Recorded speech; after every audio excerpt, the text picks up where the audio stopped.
सिगा मेथी लेरे सिगा ngam anawagini motor thak leire siga janaba machan sing leire siga janam leire hoji thongage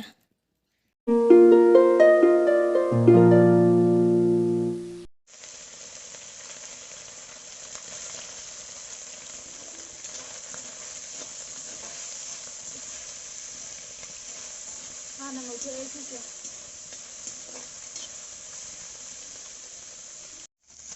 adoge hase toge mai da thong bana di hauban ana ji ti tawba ge sa tawba da budi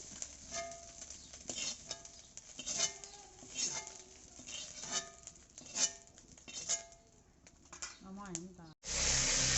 ina te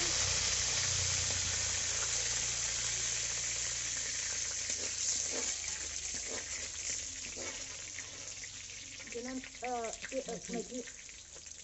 methi hate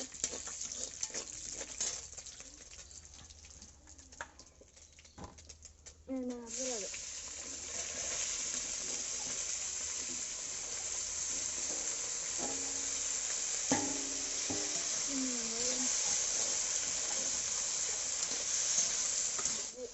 ngori ni da dum tha ko na di haw ba hele na ju pathare aduna dum thina na hapjare jira hapaga khara ngori ni da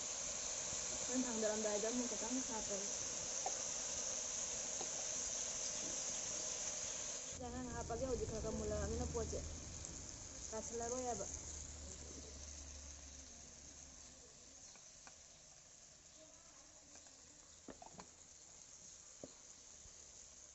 morok se na macani na jam hapa ro ge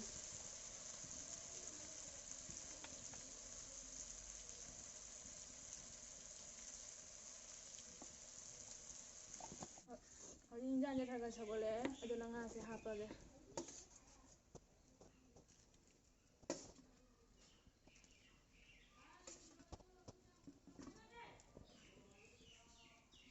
Hau bana loi ni nga macha thong ba se kui e cha da ba. Ni thong ba loi na thang dare.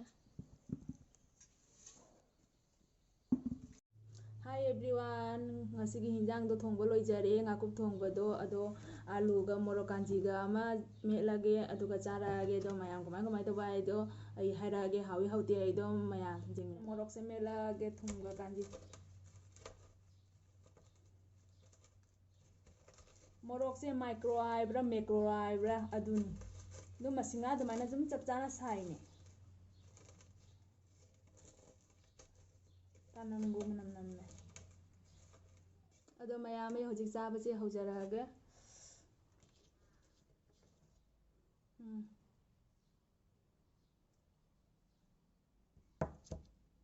hawai thak se ngasai ne ngawada hapote phajana barbar laurame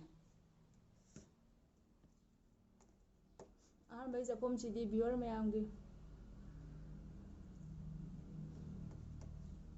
chaba hojare ko mayam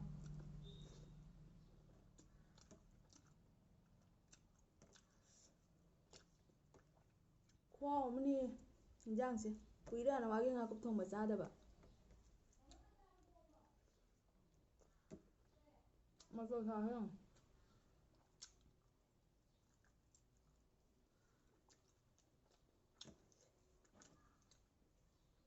ame pi so hawe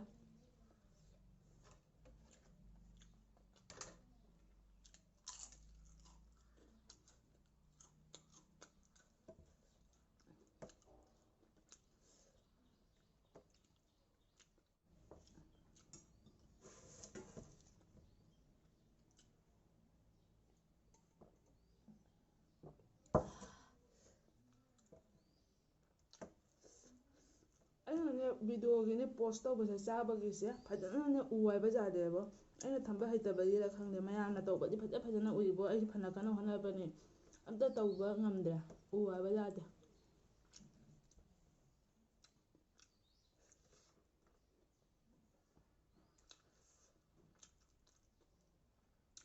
kuchu kuira na wagi nga kap thong ma cha ja ba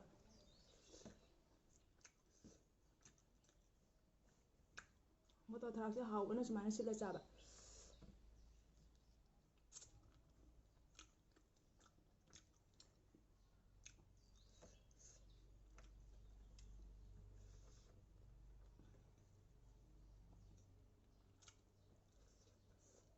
ꯑꯩꯁꯨꯅꯦ ꯃꯣꯔꯣꯛ ꯀꯥꯟꯆꯤ ꯇꯧꯔꯒ ꯑꯥꯂꯨ ꯃꯦꯠꯄꯁꯦ ꯌꯥꯝ ꯄꯥꯝꯃꯦꯕ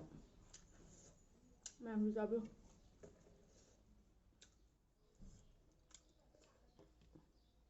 ꯍꯥꯎꯖꯥꯠꯅꯤ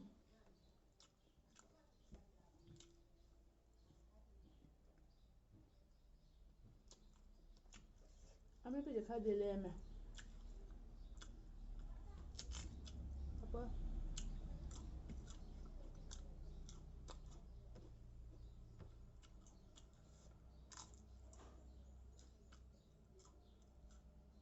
ꯃꯊꯪ ꯑꯁꯤꯗ ꯚꯤꯗꯤꯑꯣꯁꯦ ꯁ꯭ꯋꯥꯏꯗ ꯂꯣꯏꯁꯤꯟꯖꯔꯒꯦ ꯑꯃꯨꯛ ꯀꯔꯤ ꯚꯤꯗꯤꯑꯣ ꯍꯥꯞꯄꯛꯀꯦ ꯍꯥꯏꯗꯣ ꯃꯌꯥꯝ ꯉꯥꯏꯃꯤꯟꯅꯔꯁꯤ